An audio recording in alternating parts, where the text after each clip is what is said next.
والتفت الساق بالساق إلى ربك يومئذ المساق. Bismillahirrahmanirrahim. Alhamdulillahi rabbil alamin. Wassalatu wassalamu ala rasulihil amin wa ala alihi wa ashabihi wa man tabi'ahum bi ihsanin ila yaumiddin. Amma ba'd. Pembahasan yang lalu ikhwanifillah kita membaca penjelasan dari Imam Ibn Abil Izz rahimahullah ta'ala tentang 4 maratib atau 4 tingkatan dalam syahadah. Apa saja itu 4 tingkatan tadi Maulana?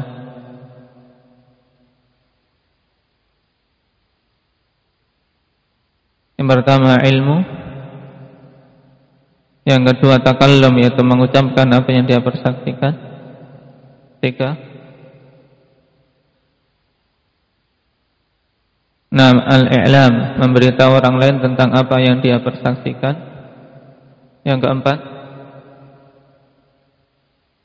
mendakwahkan, yaitu mengharuskan orang lain untuk juga bersaksi sebagaimana yang dia persaksikan. Kemarin kita mengambil tentang permasalahan yang keempat ini, ilzam. Apakah pengilzaman atau pengharusan orang lain untuk bersyahadah juga itu pada dasarnya telah masuk dalam cakupan atau dalam syarat orang ketika bersaksi? Indak Hudzaifah? Tidak. Pada asalnya tidak masuk. Cuman berhubungan dengan persaksian la ilaha illallah.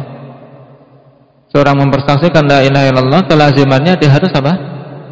Harus mendakwahkan dan mengingkari orang-orang yang beribadah kepada selain Allah Subhanahu wa taala. Ini kemarin yang ditekankan oleh Imam Ibn Abil Izz rahimahullah taala. Baik, sekarang kita lanjutkan.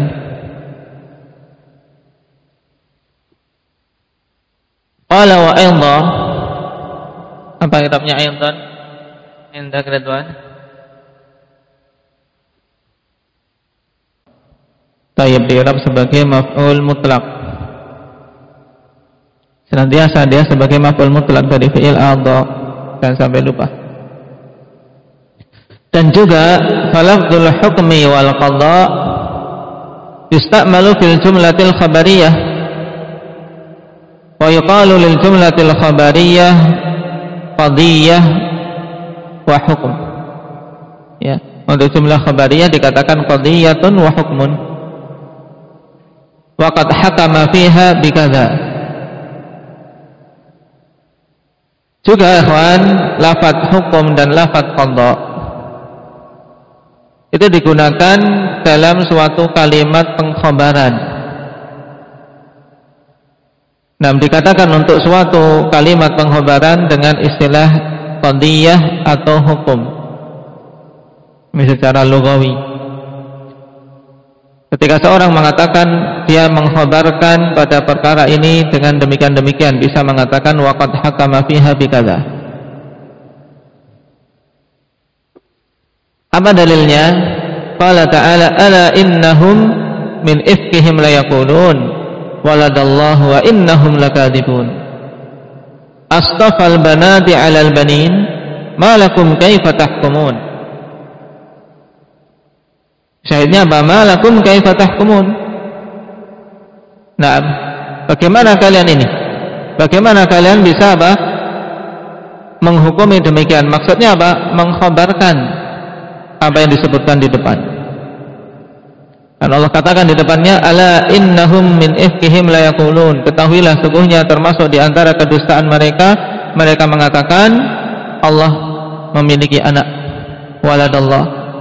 Wa innahum lakadzibun, dan sesungguhnya mereka itu adalah para pendusta. Astafal banati 'alal banin, apakah Allah akan memilih anak-anak perempuan atas anak-anak laki-laki? Nah, dan orang-orang musyrikin memilih anak laki-laki, sedangkan untuk Allah mereka pilihkan anak perempuan yang mereka sendiri enggan untuk memilikinya ketika di dunia. Malakum kaifa tahkumun. Nah, disebut apa hukum? Faja'ala hadzal ikhbar al-mujarrada minhum hukman. Allah jadikan pengkhabaran dari mereka ketika mengatakan Allah memiliki anak itu sebagai suatu hukum. Wa qala ta'ala afanaj'alul muslimina kal mujrimin malakum kaifa tahkumun. Naam, apakah kami akan menjadikan kaum muslimin seperti orang-orang mujrim? Bagaimana kalian ini? Nah, bagaimana kalian menetapkan hukum, yaitu kalian mengkhabarkan hal tersebut. Lakin hadza hukmun la ilzamun ma'ah. Naam, atau lakin hadza hukmun la ilzama ma'ah. Akan tetapi ini adalah hukum yang tidak ada pengilzaman bersamanya. Enggak ada pengharusan orang lain untuk menetapkan apa yang dia khabarkan. Wal hukmu wal qada'u bi annahu la ilaha illahu mutadamminun al-ilzama. Walau kana al-muradu mujarradu syahadatin lam yatamakkanu min al-ilmi biha wa lam yantafi'u biha wa lam taqum 'alaihim biha al-hujjah.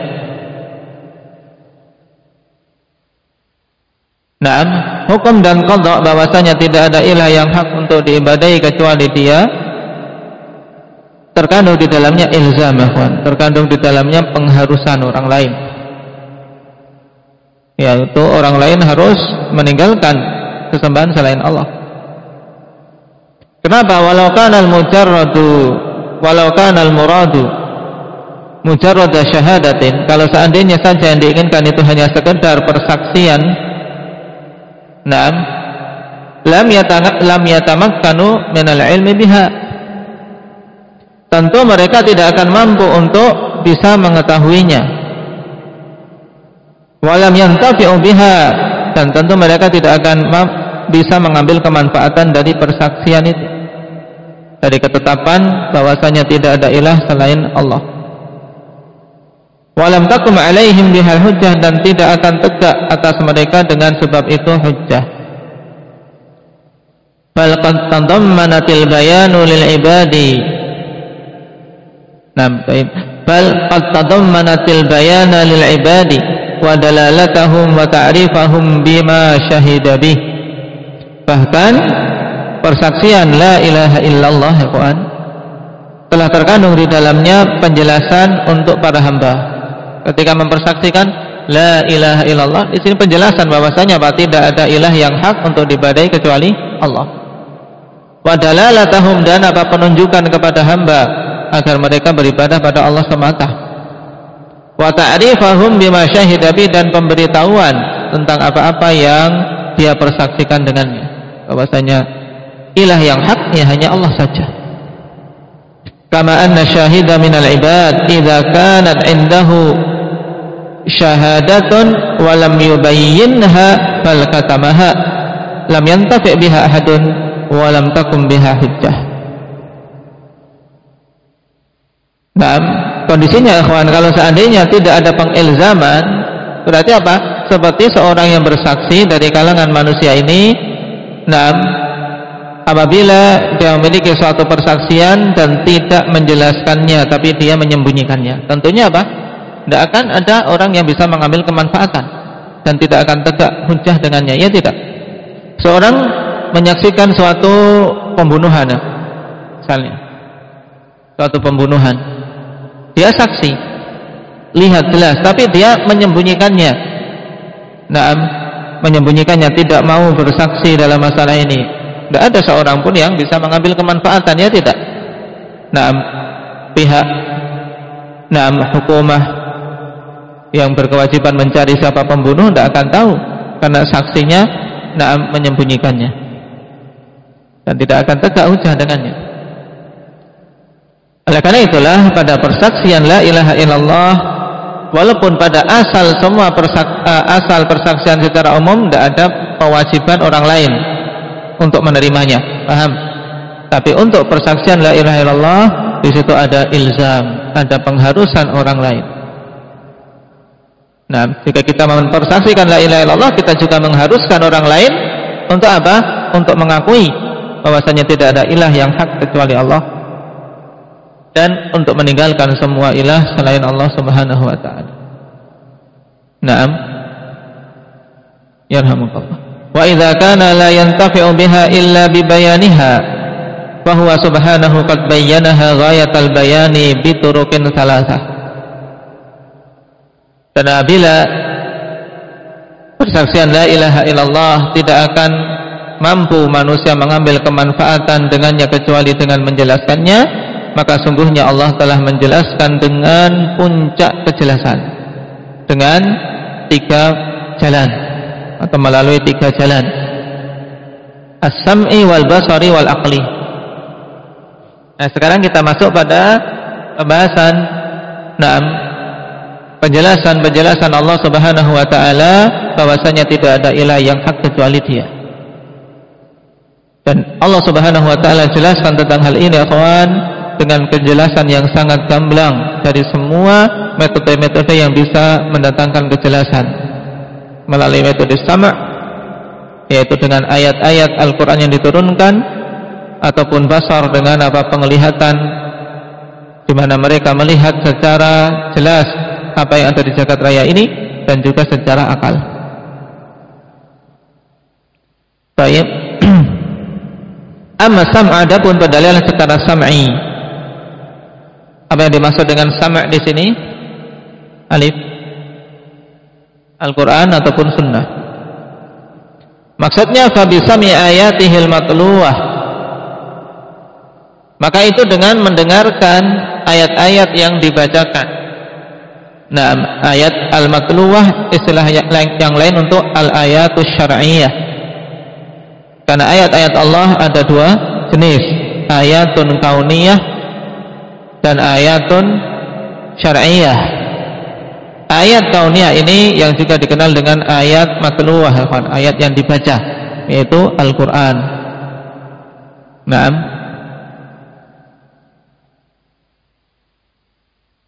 Fabisami ayatihil matluwah al-mubayyinati lima arrafnahu iyyahu min sifatihi, atau lima arrafana iyyahu min sifati kamalihi kulliha.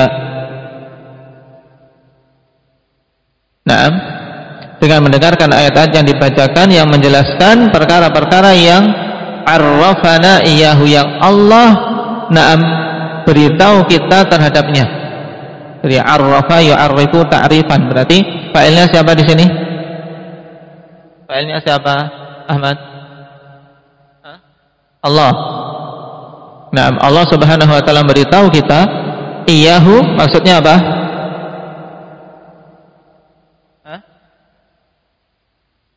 Arrafana iyyahu. Apa? Iyyahu? Allah juga.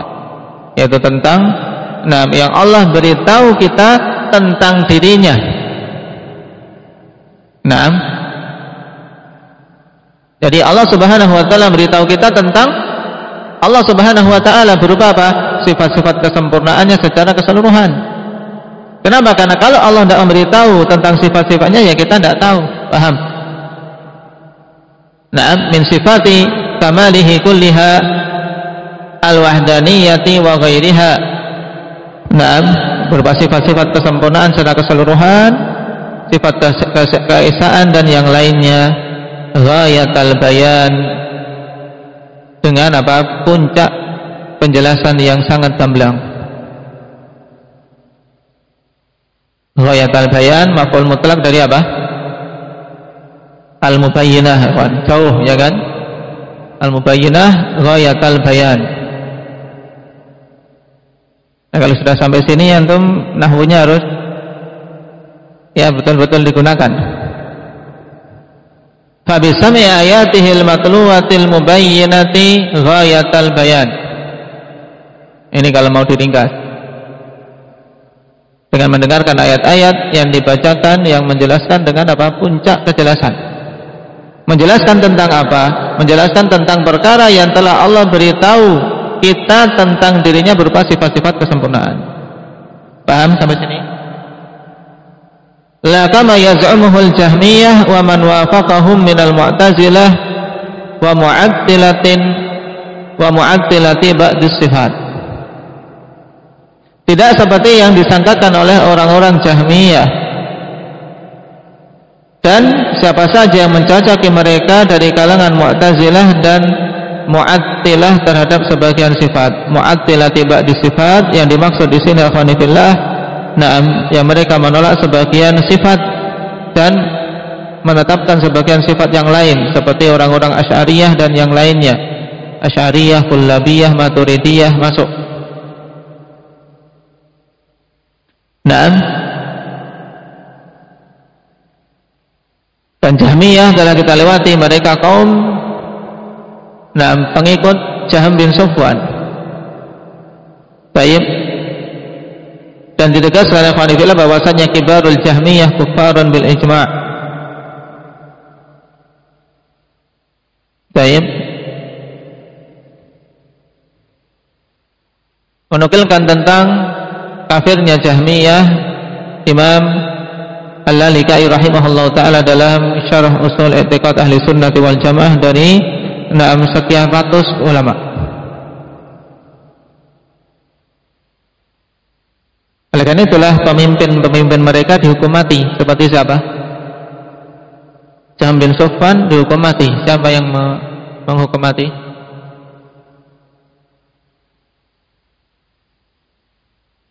Dua-duanya, Jahm bin Safwan juga apa? Ja'ad bin Dirham. Baik, kedua-duanya dihukum mati ya kawan.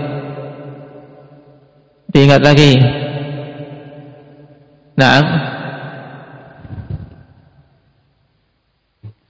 Dan yang mencocoki mereka dari kalangan Mu'tazilah. Mu'tazilah ini diistilahkan oleh Syekhul Islam Ibnu Taimiyah dengan mukhannithul Jahmiyah. Jahmiyah yang benci. Jahmiyah benci itu siapa? Mu'tazilah. Kenapa? Karena mereka mengikuti Jahmiyah dalam menolak semua sifat-sifat Allah, tapi menetapkan nama-nama Allah. Jadi setengah-setengah. Menetapkan nama, cuman nama yang kosong dari sifat.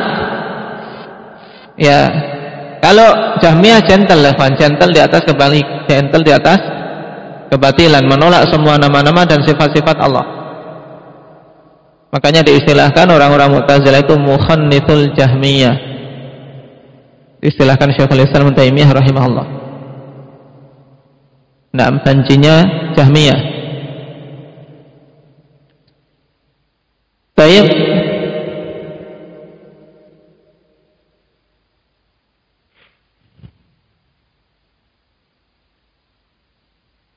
Dan alasan mereka, ikhwan, kenapa tidak menerima ayat-ayat sam'iyah disebutkan oleh Ibnul Qayyim rahimahullah ta'ala, dikarenakan apa? Keyakinan mereka bahwasanya Allah subhanahu wa ta'ala tidak menginginkan dari hambanya perkara-perkara yang ditunjukkan oleh ayat-ayat Al-Quran berupa penetapan maknanya yang lafaz-lafaz Al-Quran itu diletakkan untuknya. Jadi menurut mereka, lafaz-lafaz yang ada dalam Al-Quran maknanya itu tidak diinginkan oleh Allah Subhanahu Wa Taala agar kita meyakininya. Ini tentunya tanakut yang jelas. Jadi sekedar lafaz, lafaz tok mucar, enggak ada makna yang terkandung di dalamnya. Demikian pula disebutkan di sini oleh Ibnu Abdul Aziz min da'wal ihtimalati tawaqqu'in fil hiyarah. La kama yaz'umuhu al-Jahmiyah wa man wafaqahu min al-Mu'tazilah wa mu'attilati ba'di sifat min da'wa ihtimalati tawaqqu'in fil hiyarah, atau min da'wa ihtimalatin tuqi'u fil hiyarah. Coba kalian apa? tuqi'u, bisa. Baik. Itu yang berupa apa? Dakwah ihtimalat, yaitu adanya tuduhan kemungkinan-kemungkinan yang tuqi'u fil hiyarah, yang menjerumuskan mereka dalam kebingungan. Maksudnya apa? Yaitu ahlu sunnah Al-Quran menjadikan ayat-ayat Al-Quran itu sebagai landasan pokok, di mana Allah menjelaskan dalam ayat-ayat tersebut tentang dirinya berupa sifat-sifat yang wajib kita imani. Sedangkan orang-orang Jahmiyah dan yang mencocoki mereka ini tidak.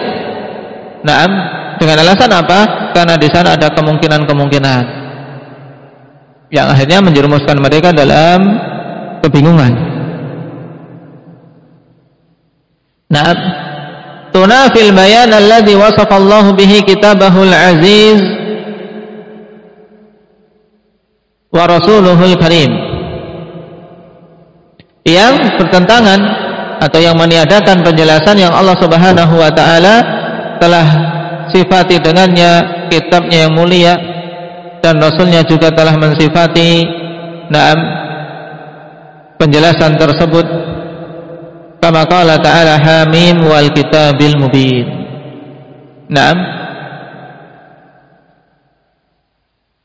Allah sifati kitabnya dengan al-mubin, yaitu yang betul-betul menjelaskan. Kitab al-mubin berarti apa? Namanya mubin, menjelaskan. Tidak akan menimbulkan keraguan, tidak akan menimbulkan kebingungan. Allah sifati dengan al-mubin. Berarti kalau mereka orang-orang Jahmiyah mengatakan ada kemungkinan-kemungkinan lain, ada banyak kemungkinan dalam ayat-ayat Al-Quran yang menimbulkan kebingungan, berarti kalau demikian kitab itu tidak mubin. Dan ini adalah apa? Tuduhan kekufuran terhadap ayat-ayat Al-Quran. Juga alif lam ra tilka ayatul kitabil mubin, itu adalah ayat-ayat Alkitab yang jelas dan menjelaskan. Alif lam ra tilka ayatul kitabi wa qur'anin mubin, hadza bayanun linnas wa hudaw wa mau'idatun lil muttaqin. Ini adalah penjelasan bagi manusia serta hidayah dan petunjuk, nasihat bagi orang-orang yang bertakwa.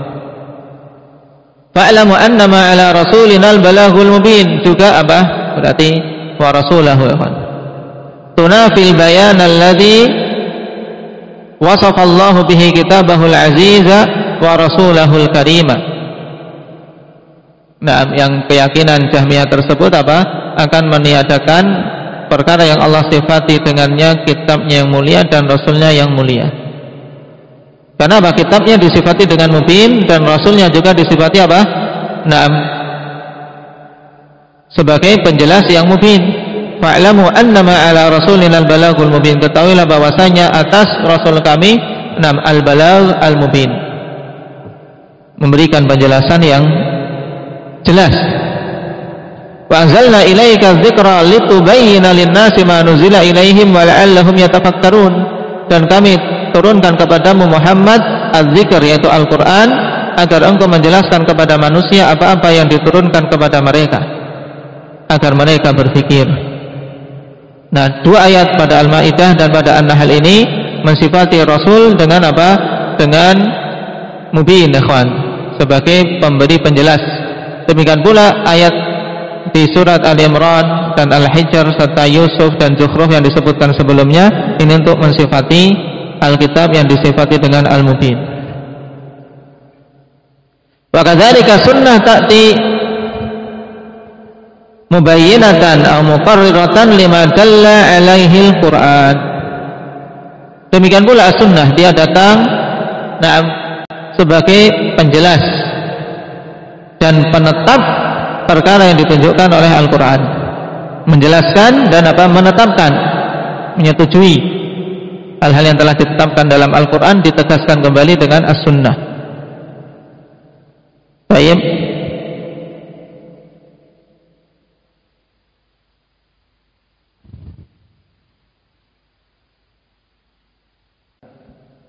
Lam yahwijna rabbuna subhanahu wa ta'ala ila ra'yi fulanin wala ila dhauqi fulanin wa wajdihi fi usuli dinina. Sekarang mulai menyinggung kepada firqah tasawuf. Naam, Al-Quran jelas, kemudian sunnah datang sebagai penjelas untuk apa yang ditujukan oleh Al-Quran. Dan Allah Subhanahu wa ta'ala tidak menjadikan kita butuh terhadap pemikiran orang per orang. Lam yahwijna, yaitu tidak menjadikan kita butuh. Sudah tidak butuh lagi kepada selain penjelasan Al-Quran dan penjelasan Rasulullah. Cukup dua itu, sehingga kita tidak butuh kepada pemikiran fulan, orang-orang tertentu. Wala ila dzauqi fulan, tidak pula kita butuh kepada perasaan si fulan. Naam, dzauq seseorang ataupun wajh seseorang dalam pokok-pokok agama kita. Dzauq dan wajh istilah naam yang dikenal dalam firqah sufiyah. Yang mereka maksud dengan dzauq yaitu nurun urfani yang ghrifuhul haqqu bitajallihi fi qulubi awliyaihi yufarriquna bihi bainal haqqi wal batil. Jadi dzauq menurut mereka adalah suatu cahaya yang Allah Subhanahu wa ta'ala lempar dalam hati-hati para walinya, sehingga dengannya mereka bisa mengetahui al-haq dari al-batil tanpa butuh Al-Quran maupun as-sunnah, langsung. Baik.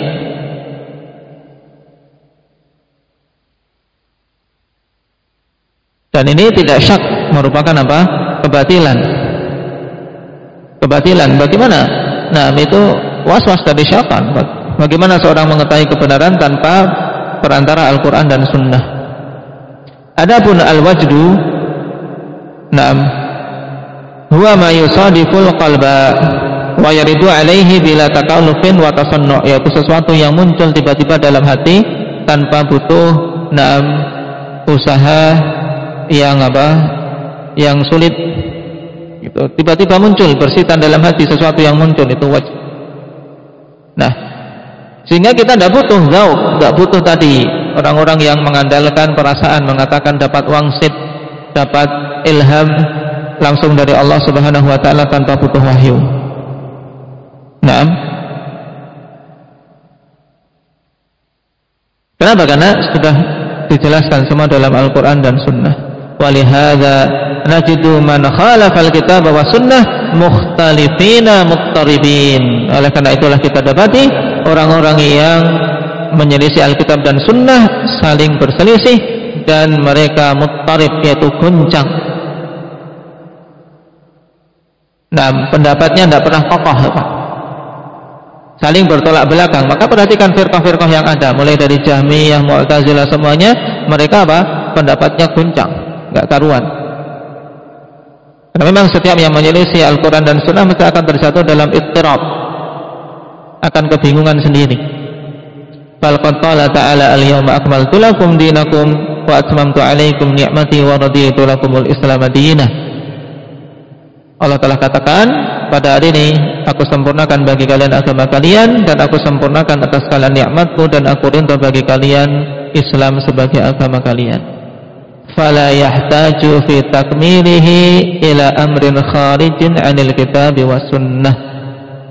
Naam, sehingga tidak butuh dalam penyempurnaan agama ini kepada perkara yang ada di luar Alkitab dan Sunnah. Cukup dengan Alkitab dan Sunnah. Kenapa? Karena sudah sempurna, tidak butuh dari selain itu. Naam.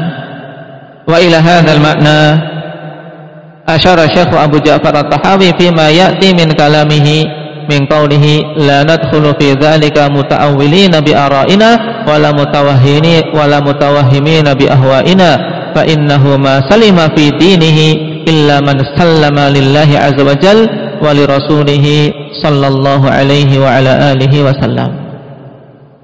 Naam, dan kepada makna ini Imam Abu Ja'far At-Tahawi mengisyaratkan pada perkataan beliau yang akan datang dalam matan, la nadkhulu fi dzalika muta'awwilina bi ara'ina. Kita tidak akan masuk pada perkara itu, yaitu perkara agama ini, dalam keadaan kita mentakwilkan dengan pendapat-pendapat, pikiran-pikiran kita sendiri.